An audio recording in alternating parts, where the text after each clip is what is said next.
guys, welcome back. Today is day 44 in the book What If God Wrote Your Bucket List by J. Paliadner. The title of today's chapter is Be Your Brother's Keeper. If you guys haven't been with us for one of our What If Wednesdays, what it is we usually just read a chapter out of the book, and they're usually just like a page or a page and a half, 2 pages, something short, and at the end of them they have, excuse the rooster, he wants to be in the video. At the end of them, they have like a checkpoint of like what should be on your bucket list. And it's the author's idea of what God would put on your bucket list if he were writing it for you. So anyways, we're going to read the chapter and then we'll talk about it at the end. Here's a story you already know. It's about a boy who was a firstborn child. Actually, he was the firstborn child ever. Cain was the son of Adam and Eve. His mom and dad had tasted paradise and even walked with God, only to have lost the privilege.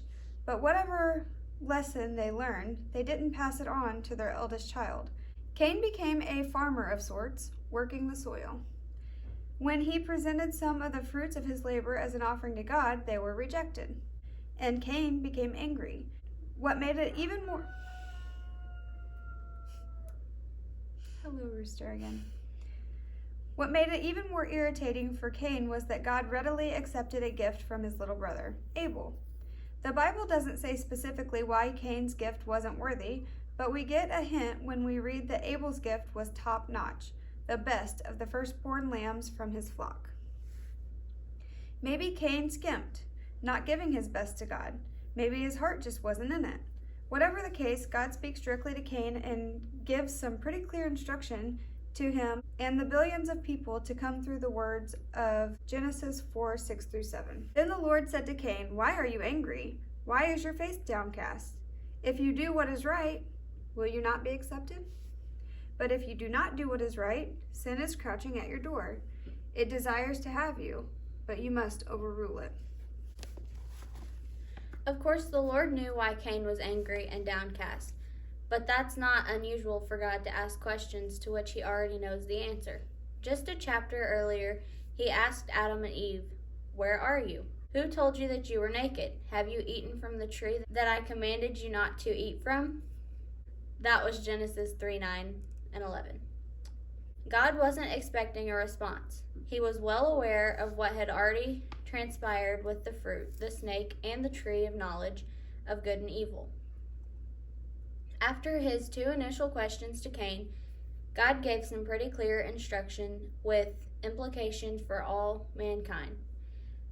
In essence, he simply said, "Do what is right or else." The statement came with a warning and a confirmation that Cain was at a critical crossroads. But God left the decision up to Cain. That tells us a few things worth remembering. There is right and wrong. That's not a mystery. We can know it. Plus, we have a choice. We need to choose what is right, and there are consequences if we don't. What's more, Genesis 4:7 tells us that sin is waiting to pounce, but God has provided a way to face sin and claim victory. We know what happened. Cain ignores the instruction, lures his little brother out to a field, commits the first murder, lies to God about Abel's whereabouts, loses the ability to grow crops, and is banished to wander the earth without God's immediate presence. Cain can't say he wasn't warned. Neither can we. Then he has checking the list, and it says, God gave Cain a couple opportunities to do the right thing and even included a warning in between. God knew that with each of Cain's bad decisions, sin would creep a little closer, ready to pounce. Cain was given a chance to step back and recalibrate, but he didn't. His first negative choice, probably trying to pass off a few second-rate vegetables as an offering, was really no big deal, but it opened up the door to his next sin, murder. The story of Cain and Abel is another example of the slippery slope and how one sin leads to another. And then a check mark, and it says, know and choose right over wrong.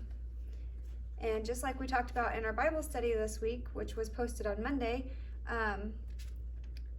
for us who are believers and Christians, God gives us the Holy Spirit, which also helps us to be able to discern what is right and what is wrong. And that is a great help.